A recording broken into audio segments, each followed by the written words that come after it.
رمضان المبارک کے آخری عشرے میں بڑی تعداد میں مسلمان اعتکاف کی سعادت حاصل کرتے ہیں۔ اس سال بھی ملک بھر کی مساجد میں لاکھوں فرزندان توحید اعتکاف میں بیٹھ گئے ہیں۔ لاہور میں بادشاہی مسجد، جامعہ نعیمیہ، جامعہ اشرفیہ اور داتا دربار مسجد سمیت چھوٹی بڑی مساجد میں بھی معتکفین آخری عشرے کی رحمتیں سمیٹنے میں مصروف ہیں۔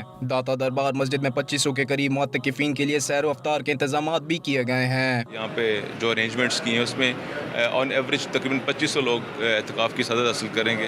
اس کے لیے ہم لوگوں نے ایک پالیسی آرگنائز کی تھی کہ پریویس ایئرز کی طرح کہ 15 شعبان سے لے کر 29 شعبان تک لوگوں سے اپلیکیشنز ریسیو کی گئیں۔ کراچی، حیدرآباد، ملتان، ساہیوال، فیصل آباد سمیت چھوٹے بڑے شہروں میں بھی لاکھوں مسلمان اعتکاف میں بیٹھ گئے ہیں۔ مساجد میں معتکفین کے لیے سحری اور افطار کے ساتھ ساتھ سیکیورٹی کے خصوصی انتظامات کیے گئے ہیں۔